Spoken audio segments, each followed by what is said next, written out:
I'd only really come to Wilmington to catch the train to go to New York or Washington. There was something special about the theater itself, the building. I thought it was a wonderful place to work.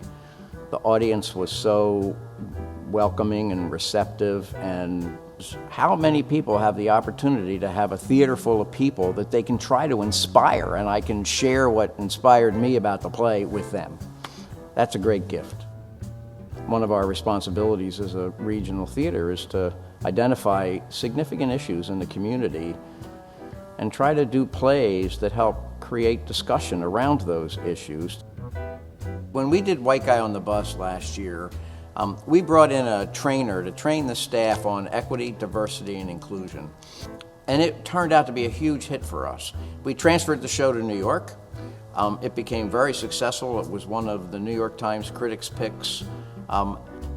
We're willing to take the risk on new work because our audience is willing to take the risk on new work. When we do new musicals, it's very exciting because my goal is to start a show that then goes to Broadway and then comes back through the Playhouse. And when we do those shows, there are commercial producers attached that hope that it's going to go to Broadway.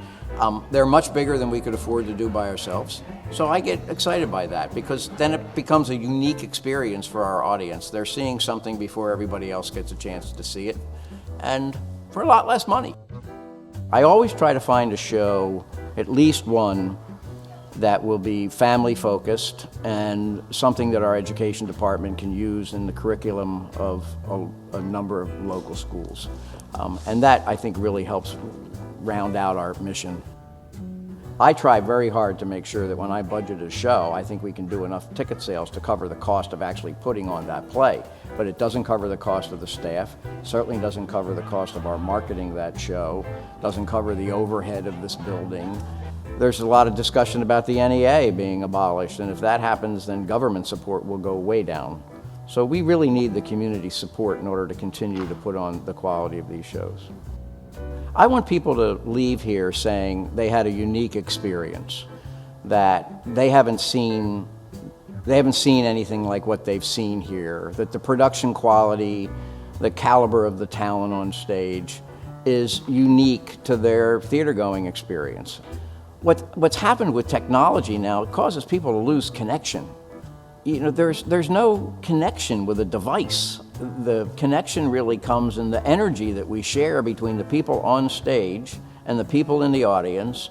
And if we don't get young people to do that, then I don't know what's going to happen to society. We need the theater to endure, and it can only do that when people keep coming and realize that it is a unique experience that they don't get anywhere else, and then to help support us financially because we can't make it with just their ticket purchases.